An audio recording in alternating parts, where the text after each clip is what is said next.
We are coming to you live from our Auckland Park studios, and this is Prime News on SABC3. Let's take a look at our leading stories this evening. The PKTT was now fighting criminal syndicates involved in the political killings on the other hand, and at the same time had to contend with forces within the state apparatus indirectly fighting the PKTT through the executive, the minister. First up, KZN Police Commissioner Lieutenant General Nhlanhla Mkhwanazi has painted a grim picture of elaborate efforts to destabilize the work of the political killings task team. From a compliance point of view, a number of them are, but from a transformation point of view, they are not really meeting the mark. ANC President Cyril Ramaphosa has sought to clarify the remarks he made, saying the party must look to DA-led municipalities on performing better. The NPC decided to keep the policy rate unchanged at 7%. And the Monetary Policy Committee of the Reserve Bank has decided to keep the repo rate unchanged at 7% in line with economist expectations. From the corridors of power to the streets of our cities, Prime News continues to bring you the stories that define our world. Good evening, my name is Beki Mutumomolete, and I'm honored to be your guide through the most important events of the day. Let's get into your top stories.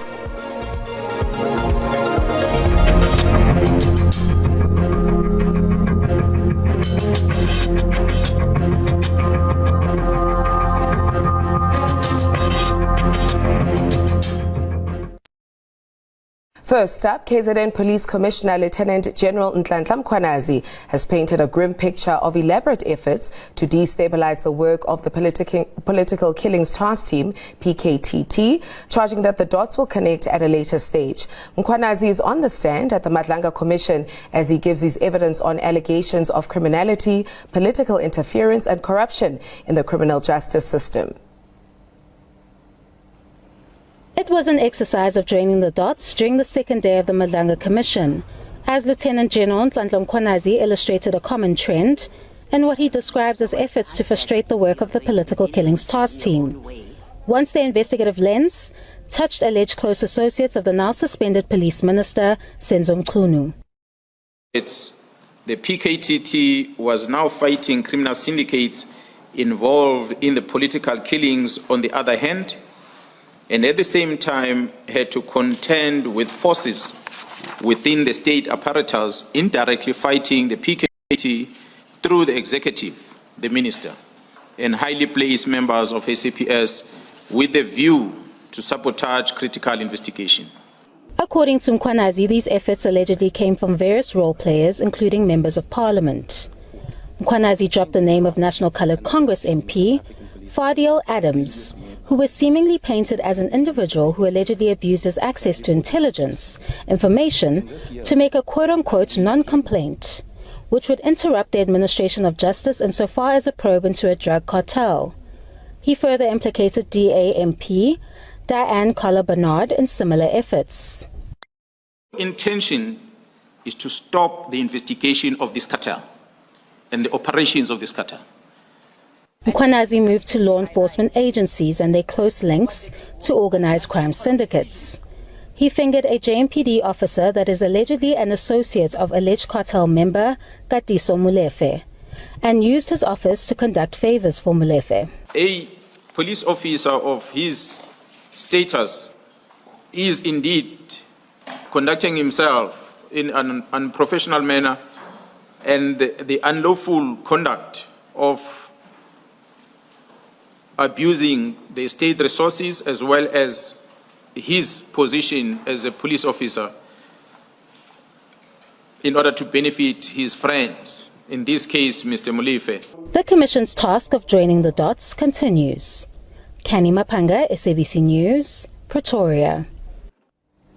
Professor Sethuleho Matebisi, senior lecturer in the Department of Sociology at the University of the Free State, also weighed in on the implicated members of Parliament, especially amid the Parliament's ad hoc committee that has been tasked to investigate Mkhwanazi's allegations. You talk about Parliament. These are people who need to ensure that at the end of the day, our constitution and whatever needs to be achieved in this country at the end of the day is implemented. And if they are the ones who, these are still serious allegations that needs to be tested, but it is definitely worrying when such high-profile individuals are being mentioned. And the question is, we send people to Parliament to do what? To advance the interest of criminals or alleged criminals. So it raises serious questions about the integrity of our public leaders. But we all know that it seems as if money can buy the hearts and souls of certain individuals. Meanwhile, the Umkhonto weSizwe Party's urgent bid to hold the commission has been struck off the roll by the High Court in Pretoria. The party had filed an application challenging the legitimacy of the Madlanga Commission. The judgment comes just over a month after the Constitutional Court declined to hear the merits of the case and a day after the Madlanga Judicial Commission commenced work just several blocks away. In the first applicant's papers, nothing is said that could conceivably reflect negatively on the suitability of Justice Madlanga or the Acting Minister Macharia to fulfill their obligations in terms of the President's decisions. We therefore conclude that the matter is not urgent and we make the following order. The matter is struck from the roll due to lack of urgency and cost will be cost in the course.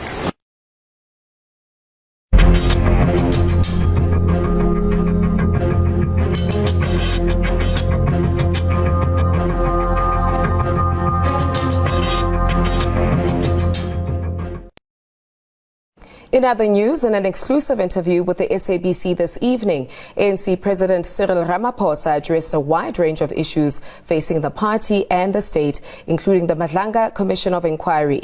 Ramaphosa also sought to clarify remarks he made, saying that the party must look to DA-led municipalities on performing better. He says he was referring to the Auditor General's report, which found that DA municipalities tended to be the ones to receive clean audits. Auditor General issues reports every year, and the Auditor General correctly so looks at all our municipalities, and in some areas she has found that though there are municipalities that have clean audits, and I cited what she has always said publicly, that municipalities, for instance in the Western Cape, have clean audits. But in the end, Mzwai, clean audits does not mean clean streets. Clean audits does not mean the best governance. It's a compliance issue. There are quite a number of ANC-run municipalities that have clean audits. Now, we need to look at this issue in a comprehensive way or in a broader context. There's the compliance issue, and there's the transformative issue. Yes. Now, when, and I know that many people in the DA got very excited and said, yeah, the president said this. And from a compliance point of view, a number of them are. But from a transformation point of view, they are not really meeting the mark.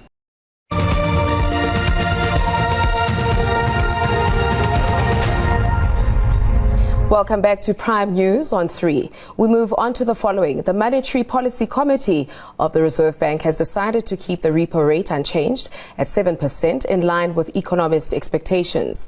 This means the prime lending rate, the benchmark rate, which banks lend to their clients, will remain at 10.5%. The decision to keep rates unchanged means indebted consumers will continue to pay the same for their loan repayments. The Reserve Bank expects inflation to rise in the coming months and to peak at about 4%. Average inflation for this year is forecasted at 3.4% and 3.6% in the next year. The MPC decided to keep the policy rate unchanged at 7%. 4 members preferred to keep rates on hold, while 2 favored a cut of 25 basis points. Since September last year, we have reduced rates by 125 basis points, and we want to see how this is affecting the economy. Experts say this is possibly not the end of the road for rate cuts, and more cuts may follow later should inflation be contained at the bottom end of the target bracket.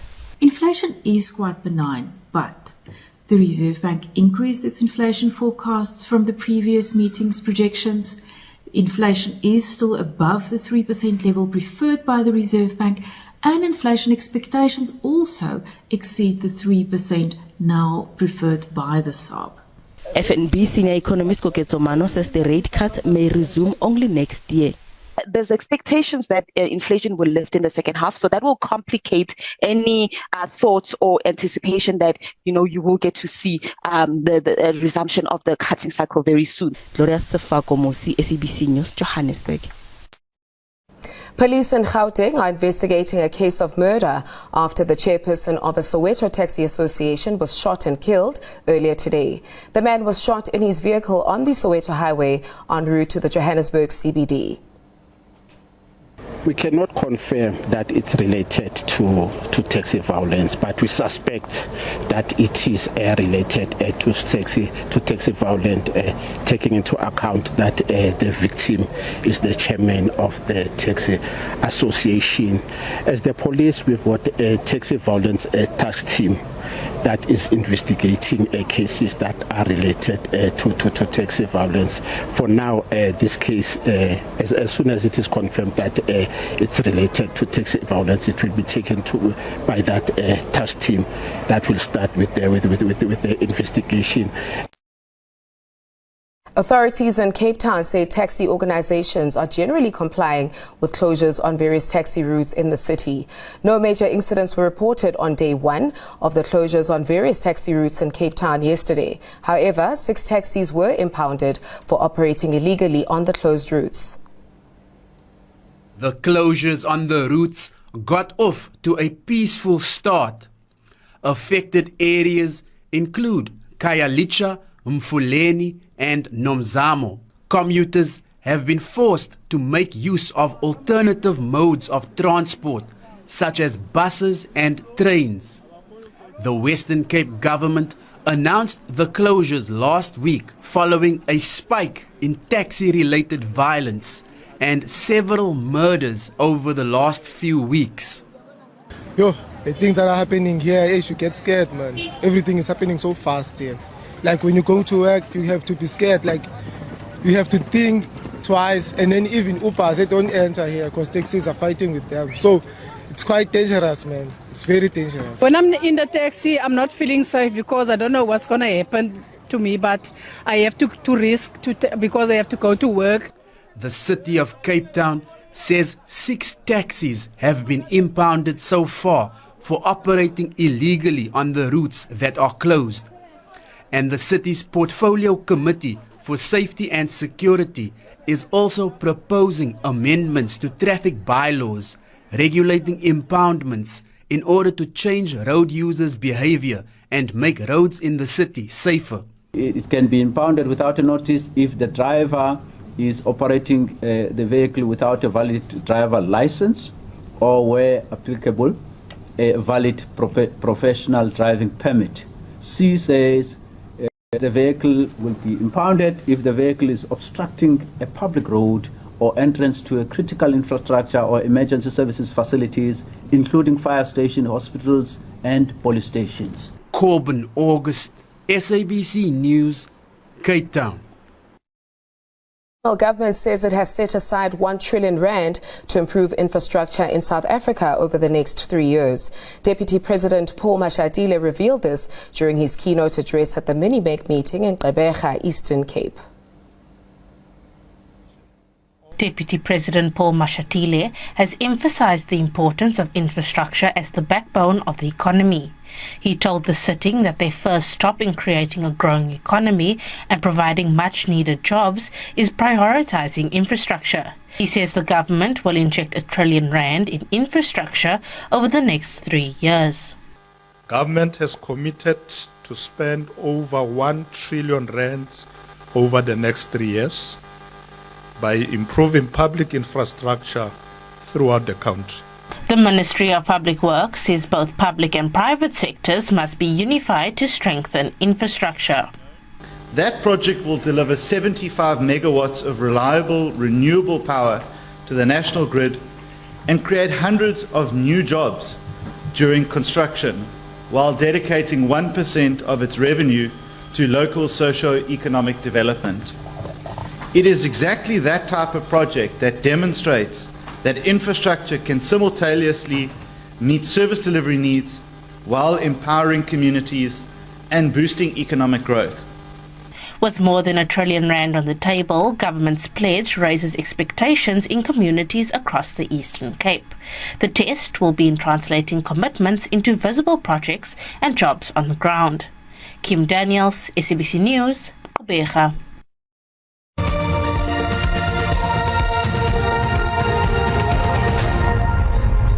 Thank you for staying tuned. The alleged mastermind and accused number one in the mass murder of 18 people in Lusikisiki, Mzukisi Ndamase, has denied any involvement in the massacre. Ndamase concluded his cross-examination of accused turned state witness Lwando Abi in the Mthatha High Court sitting in Lusikisiki in the Eastern Cape. Ndamase put it to Abi that after the loss of the drugs, which were allegedly kept at one of the Sengqina family members in town, he developed hatred towards the Sengqina family as he learned that the drugs were being sold around. Abi disputed the allegations, saying if that was the case, he would have told the court and the police that the 18 people were killed for drugs. Abi further stated that Ndamase instructed the killing of the people because he believed they bewitched his mother. Disputing Abi's statement, Ndamase said he did not believe in witchcraft and that his mother died of kidney failure. To which Abi replied that it simply means that Ndamase killed those people because he is evil and cruel. Ndamase told the state witness that when he takes the stand, he will tell the court that Abi is a senior member of the 28 gang members from Cape Town and they deal with blood, and what happened in Gqobozana is exactly how they operate. The 6 accused are facing a string of charges including murder, attempted murder, conspiracy to murder and kidnapping. The state has also added the case of slain ANC politician from KwaBhaca, Lusikisiki, who was killed prior to the mass murder. The trial will resume on the 19th of January next year and is set for 3 weeks. Fundiswa Mhlekude, SABC News, Lusikisiki. The Weather Campus is pointing you in the right direction, and that's towards our expert weather team who are waiting to deliver your forecast. Coming up next.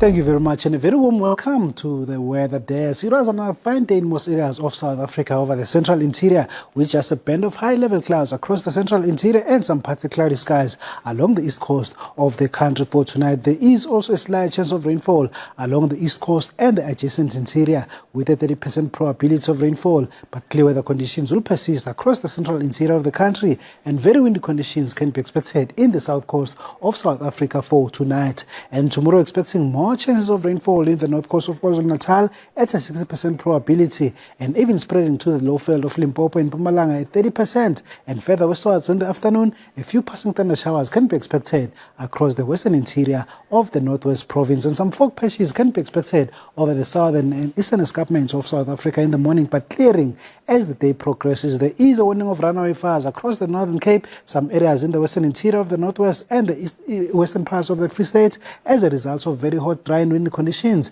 And further east in KwaZulu-Natal in the north coast, there is a level 2 warning of disruptive rainfall that may lead to localized flooding in some of these areas. And temperatures overnight will go below freezing in Sutherland at -1, just above freezing conditions over the interior of the Eastern Cape, and towards Calvino expecting a minimum of 2, a minimum of 8 degrees for Johannesburg, 17 over Musina and the city of eThekwini, and further west in Alexander Bay we are expecting a minimum of 8 degrees and rising to a pleasant 29 degrees for Springbok. In Namakwaland, a high of 35 in Uppington, where there is also a warning of runaway fires. Along the east coast, it is very mild at eThekwini at 21 and 19 degrees along the south coast. In Gqeberha, Johannesburg is pleasant to 28, a maximum of 29 in Pretoria, and scorching temperatures will persist in the western bushveld of Limpopo for tomorrow afternoon. And that is all from the weather desk.